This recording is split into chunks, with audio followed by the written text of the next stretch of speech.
Por supuesto, es el tema del día. Ya me acompaña Beto Valdés. Un placer, Beto. ¿Cómo estás? ¿Qué tal, Bienvenido. Vivi? Bueno, vamos Gracias. a comenzar a desandar todo lo que ha dejado el primer debate presidencial de ayer, porque recordemos que el próximo domingo tendremos otro, pero aquí, en la ciudad de Buenos Aires, claro, aciertos y errores. En el oficialismo se encuentran tranquilos y por parte del grupo más cercano, Alberto Fernández habla de una paliza, digamos. En el oficialismo, satisfacción, Sí. ¿no? Y en el entorno de Alberto Fernández se habla de paliza. ¿Cómo lo viste vos, Beto? Me parece que normalmente cuando se dan estas situaciones casi de contrapunto, es decir, vieron algo diferente porque no se puede dar tanta discrepancia, probablemente la verdad esté a mitad de camino. Exacto. Y sí, Es decir, ni de un lado ni del otro, ¿no? Ni fue una paliza para Alberto Fernández que digamos, logró determinados objetivos, ni tampoco al presidente Macri le fue tan mal como presumen en el búnker del Frente de Todos, y en líneas generales no lució, pero evidentemente me parece que le fue bastante mejor de lo que muchos esperaban en función de ser el que gobierna en un contexto realmente complicado, con riesgo país a niveles altísimos, una tasa de inflación importante. Claro, porque Macri fue como candidato, como el resto, pero además es el presidente de los argentinos, ¿no? Es el No nos olvidemos de ese responsable- detalle, por supuesto. Y claro, y es el responsable de una coyuntura económica muy complicada y que ha quedado demostrado en las PASO que a la gente le importa y mucho lo que ocurre en el presente. A ver, concretamente, aciertos y errores, en este caso, del presidente de la Nación, Mauricio Macri. Vamos a poner en pantalla y vamos a comenzar con Beto Valdés a desmenuzar parte de lo que ocurría anoche en el debate presidencial en la Universidad Nacional del Litoral, allí en la provincia de Santa Fe. Hay que destacar algo. Alberto Fernández, para muchos, comenzó pegando contra Macri. Ahora vamos a hablar de eso, pero vamos a centrarnos en el presidente. Aciertos. Política exterior, ahora lo analizamos todo, ¿eh? Estiletazos del presidente, el dedito de Alberto Fernández y la chicana a Kicillof con la narcocapacitación, esto fue duro. Y errores, se lo vio tenso por momentos y jugó el empate. Digamos que si analizamos un poco, a ver, en materia de aciertos, era evidente que el principal activo que viene mostrando el presidente, sin duda, es la política exterior. Sí, El es cierto. replanteo estratégico que se hizo en relación a la que mantuvo el kirchnerismo, sobre todo Cristina, en la última etapa, ¿no?, de aislamiento internacional, de alianza con Irán. Eso lo supo explotar, fundamentalmente el tema Venezuela, tirárselo a Alberto Fernández. Alberto dijo, reconozco que Venezuela tiene problemas. Y esa frase me parece que la pagó cara, ¿no? Él solo tiene problemas. Claro, es cierto, no iba a entrar en la condena. Acá el tema pasa es por si Alberto Fernández dice que es una dictadura, Claro. como si lo plantea el oficialismo y sobre todo lo que escuchábamos recién de Miguel Ángel Pichetto. ¿Qué dicen cerca de Alberto Fernández? Que en definitiva no mueve el amperímetro del padrón electoral esta cuestión, sí, entre los votantes del presidente, que además se quedó, me parece que lo más importante del jefe de Estado, porque lo que ha quedado claro es que en este tipo de debates los temarios, las propuestas poco y nada importan, y sobre todo por la modalidad, no es solo responsabilidad de los candidatos. Entonces, en No definitiva, es un debate, es una exposición. es una exposición comparativa. Lo Exactamente. definió muy bien Gómez Centurión en ese sentido. Y me parece que terminar con una especie de gol sobre el final queda, ¿no? Es como el final de la película, que de repente hay un desenlace fuerte y vos te quedaste con eso en la película. Claro. El dedito acusador termina cerrando, digamos, un debate donde el presidente venía de mal a mejor. Totalmente. Arrancó golpeado, me parece que no esperaba que Alberto Fernández Es que en el primer fuera round tan le dio un duro. golpe, por supuesto. Salió con todo. Y salió con todo. Y me parece que en la pausa, en ese break, de hecho cuando cambiaban los moderadores, se habrá acercado a su entorno y le habrán dicho. Y de hecho nosotros ponemos ahí en la placa que un error fue jugar al empate porque tenía Macri con qué pegarle, entre comillas, si quería Sin Alberto duda. Fernández. Por ejemplo, nombrar muchas más veces a Cristina y no lo hizo. Les quiero decir que en minutos nada más sobre política internacional, lo que dijeron los candidatos, vamos a estar ampliando la información con Diego Laje y también a nivel nivel económico con Esteban Lafuente, minutos nada más. Pero ahora nos metemos en los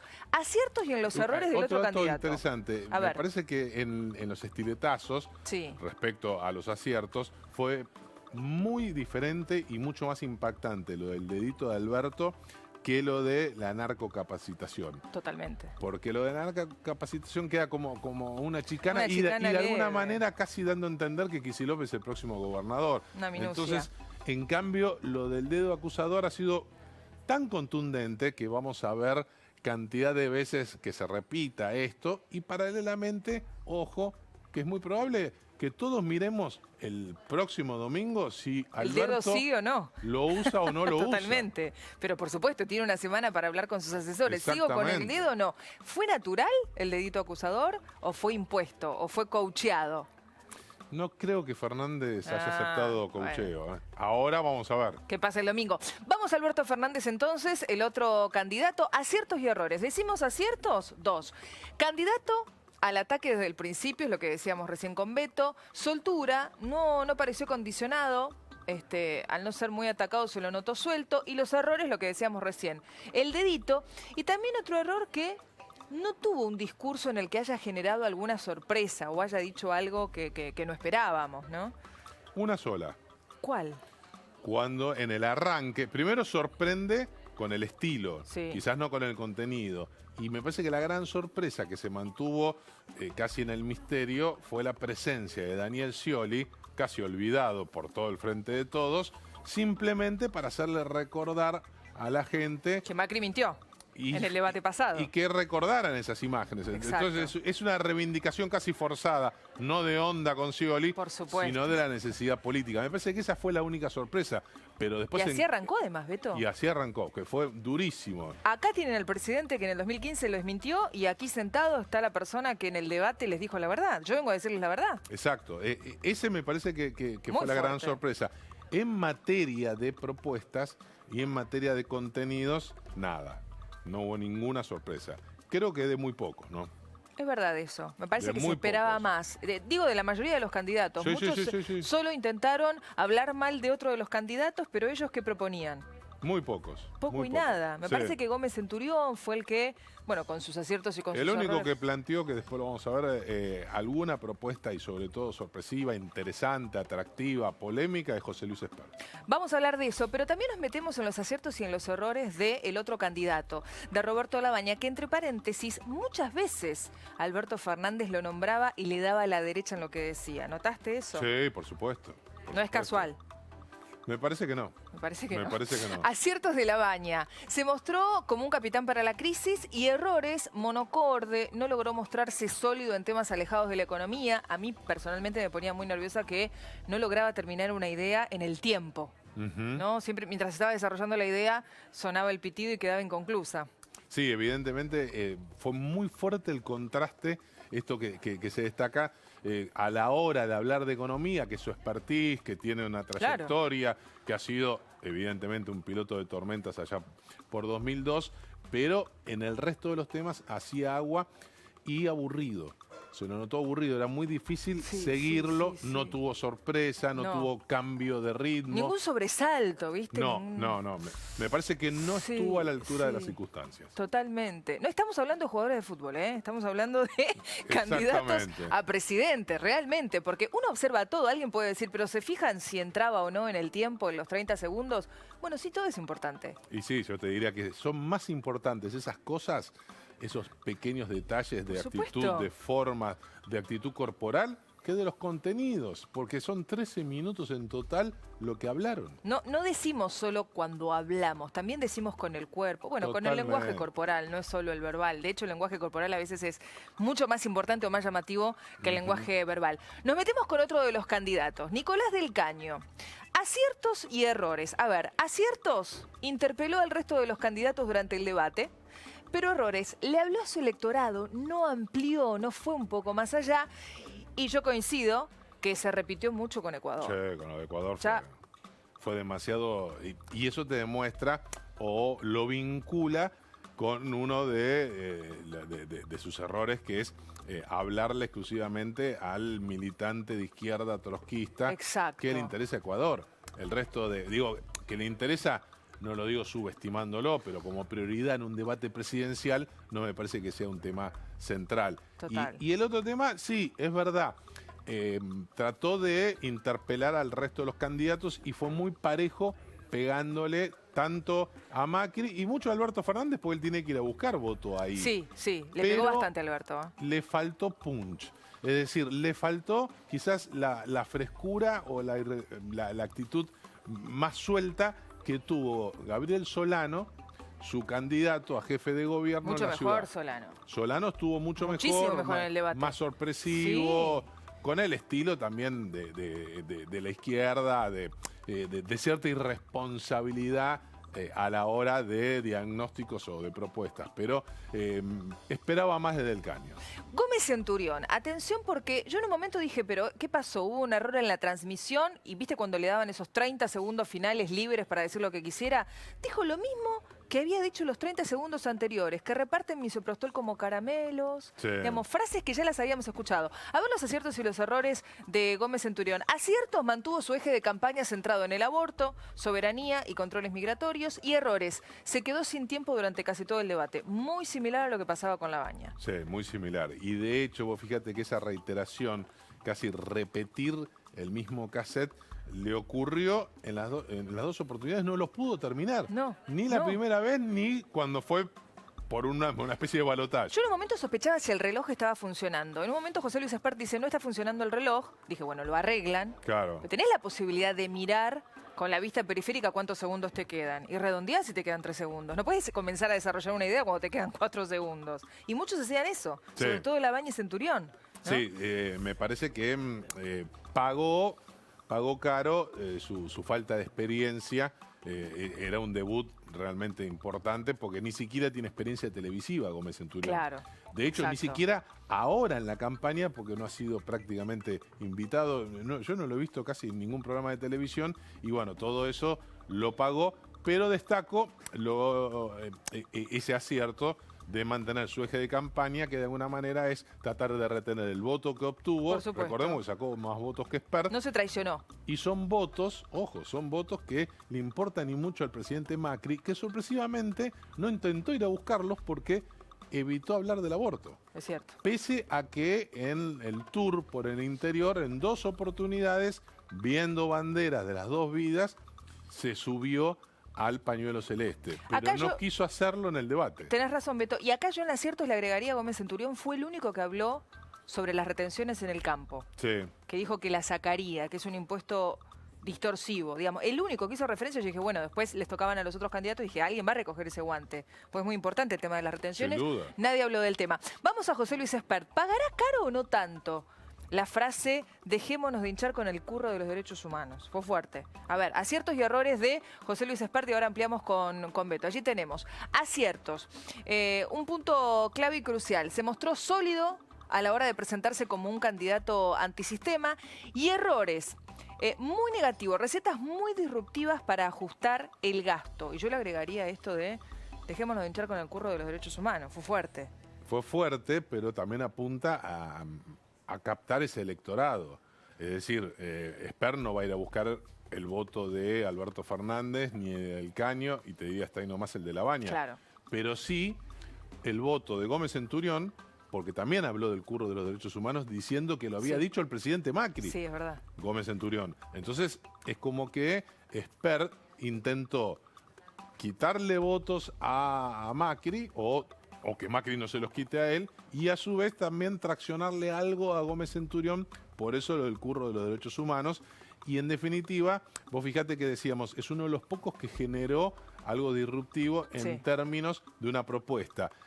Plantear, tocar una vaca sagrada en términos del ideario o del ideologismo argentino, que es el arancelamiento de las universidades públicas, sí, sí. me parece que es una jugada realmente muy buena y que interpela o que genera entusiasmo en la mayoría de los votantes de Macri.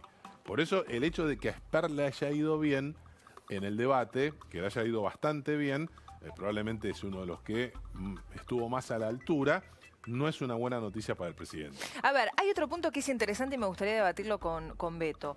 ¿Cuántas veces se interpelaron, digamos, cuántas veces Macri interpeló a Alberto Fernández y viceversa? Vamos a poner un gran trabajo de lanación.com, tienen todos los detalles en la web. Miren, ustedes ingresan a lanación.com y se van a encontrar con esto, ¿no? Las veces que Macri mencionó a Alberto y viceversa. Macri lo menciona a Alberto 40 veces y Fernández a Macri en total 10 veces. O sea, mucho más Macri hacia Alberto que al revés, ¿no? Sí, exactamente. Y acá también se ve la efectividad, ¿no? Como normalmente, haciendo un paralelo con el fútbol, que siempre se plantea, bueno, ¿cuántas veces un equipo patea al arco y es gol? Bueno, acá el dato interesante es de las veces que intentó hacer alusión el presidente Macri a Alberto Fernández, en una entró una trompada y fue sobre el final. Sí. Una fue gol y sobre la hora. Y que es nada más ni nada menos con la cantidad de memes que están circulando del dedito acusador. Ahora, quedarse con el dedito acusador no es una nimiedad. Cuando tenés tanto para hablar, digamos, economía, pobreza, inflación, quedarte con el dedito, no sé, a mí me parece, pero es lo que decís vos. Habrá que ver qué pasa el próximo domingo. Primero hay que ver qué pasa el próximo domingo. Y después creo que demuestra el poco contenido que hubo. Que nos quedamos en eso. Que es responsabilidad de los protagonistas, pero también de la modalidad. Recordemos que en total 13 minutos estuvieron cortados. Es imposible. Es imposible. Y además, digamos que tampoco en la Argentina se debate nada. Si no se debate a lo largo, digamos, entre elección y elección, mucho menos en campañas electorales. Muy difícil. Vos fíjate, nadie habló del futuro, nadie habló del mediano plazo, nadie habló de cómo se va a reestructurar la deuda, de qué va a pasar con la economía en el primer semestre del año que viene. Sí, muy poco. En un momento Alberto Fernández dijo, vamos a pagar, pero no a costa de consumo interno, exportación. Era más cassette que otra cosa. Que propuestas o que ir un poco. Está bien que también había una actitud de cierta responsabilidad, que nadie quería empezar a hablar de reserva del Banco Central, ni siquiera Esper lo hizo, porque nadie quería generar algún tipo de mala sangre o de problema en el mercado financiero, si ayer se hablaba de los problemas, sobre todo de reservas en el Banco Central. Mira, ahí tenemos también algo que nos parece muy interesante. Son como datos de color, ¿no? Las palabras que más usaron cada uno de los candidatos. Los vamos a poner a pleno para que lo puedan ver seguramente mucho mejor. Allí tenemos Alberto Fernández. La palabra que más usó, presidente. Después, Argentina, todos, país y gracias. Macri, todos, economía, gobierno. Ahora Argentina. Labaña, primero Argentina, 12 veces usó esa palabra. Después país, argentinos, caso y políticas. Ahí lo tenemos a Del Caño, a Gómez Centurión y a José Luis Espert. Las palabras que más usaron cada uno de los candidatos. Alberto, presidente primero, y después Macri, todos. Y algo que llamó poderosamente la atención, si no lo vieron en redes sociales, no se lo pierdan, lo vamos a poner en pantalla. Un saludo. Decimos fugaz para ser benévolos. Un saludo que para mí, Beto, no existió entre Alberto y Macri. Lo vamos a ver y ahora lo analizamos. Miren en detalle, ¿eh? Termina el debate. Y algo curioso, todos los candidatos lo van a saludar a Alberto y Macri, fíjate que queda solo Beto detrás del atril y él se acerca. Impresionante. ¿Ven? Se acerca Macri y no hay saludo entre Alberto y Macri. No existió, no se dieron la mano. Miren, ahí va de vuelta. Es casi una mague de saludo, ¿no? Exactamente. Queda en el medio de ellos José Luis Espert y me parece que Macri aprovecha que Espert queda en el medio. Fíjense, todos van a saludar a Alberto. Macri, o uno de los dos se le hizo el famoso oso, ¿te acordás de es que de la época de claramente Tinelli? no se dieron la mano, ni se palmearon la espalda. Muy efusivo el saludo de Alberto Fernández y Labaña, ¿eh? Sí. Entre paréntesis. Lo salvó Espera a los dos. Claro, Espert porque queda en el medio. evidentemente ninguno de los dos quería saludarse. Y quedó demostrado la mala onda entre ambos. Quedó demostrado Malísimo. en el debate. En el Alberto Fernández, más allá de lo estratégico, no cabe ninguna duda. Y el otro dato es, que lo habíamos destacado y que se nota aquí claramente, que no solo Alberto Fernández lo buscó a Labaña, sino que el exministro de Economía le tiró muchos centros a Alberto Fernández. Y Alberto porque recogía fue el más guante crítico. Sí. En líneas generales fue más crítico Labaña con el gobierno de Cambiemos y con Macri que con el kirchnerismo y con Alberto Fernández. Se notó. Y ahí me parece que fue más funcional, no sé si anticipando algo, Se vio esto que vos nos venís anticipando, Beto, que claramente Alberto Fernández lo quiere sumar a Labaña en su equipo. Sí, sin Va a duda. intentar todo el tiempo de sumarlo. Sin duda. El 27 de octubre a la noche, cuando se hablen y demás, o el 28, si se ratifica lo de la PASO, muy probablemente se dice en el entorno, haya un ofrecimiento, haya una conversación, más allá de que llegue o no a buen puerto, me parece que va a ratificar esto que vimos. Me parece que fue demasiado para Labaña quedar, digamos, solamente pegándole a Macri, Claro. porque digo, él tiene un votante que no sé si le gusta esto. ¿Te digo algo? Ayer escuché a 2 personas decirme que después de este debate cambian su voto. No me digas. No me quisieron decir a dónde. Eso, Mirá que eso vos. me pareció lo más interesante. Pero sí, cambian su voto. ¿Qué pasó en el equipo de Alberto Fernández? Vos que conocés ahí Sí. el círculo más chico. ¿Euforia después del debate? ¿Cómo lo vivieron? Euforia, ¿Sí? como un triunfo, ¿Como un triunfo? futbolero. Mirá vos. Como una cuestión. Bueno, ahí por estamos viendo eso- las imágenes. ¡Wow! Por eso hablan de paliza. Ahí Parece vemos que ganamos el Mundial, Beto. Ahí vemos a Santiago Cafiero. Alberto a golpeando Juan la Pablo mesa. Biondi, el vocero. Bueno, a Alberto entusiasmado. Juan Manuel Olmos, ahí que se levanta. Realmente eufóricos. Cecilia Todesca está ahí por el fondo. Todos cantando y entusiasmados. Beto, parece la tapa del libro de Cristina. Mira los cuadernitos, las carpetitas que tienen en la mesa. Sí, ¿Viste? Sí, tiene, Mismo tiene la color. estética. Sí, sí, sí. Tiene, No es el libro Está de Matías Cristina. Culfas, hecho un barra brava, sacado, ahí aplaudiendo. ¿Qué fue lo que celebraron? A ver, porque yo te digo algo, de verdad no esperaba que Alberto Fernández, la primera vez que tenía que exponer, dijera lo que dijo, esto que yo te comentaba. Bueno, si vamos a hablar de verdades y de mentiras, acá tienen al presidente que en 2015 le mintió y sentado allá a la persona que les dijo la verdad. Y yo vengo a decirles la verdad. Fue como, bueno, empezó pegando, ¿no? No sé si Macri se esperaba eso. No, Macri no. No solo Macri, ni Marcos Peña, Nadie. ni todo el grupo que colaboró con el presidente, porque se imaginaban el hombre que más arriesgaba, porque es el que encabeza las encuestas, que iba a estar más, y que iba con poca gana el debate, que iba a estar más Tranquilo. cuidando su arco. Es que no necesita salir a atacar, No en necesita. teoría, el que viene bien en los números. No necesita. Así que gran euforia, pero también la satisfacción que reinaba mesurada y realista que había En el en la entorno de gente Macri. de la Casa Rosada. Bien, en un ratito seguimos. Dale. Hay más análisis con Beto Valdés.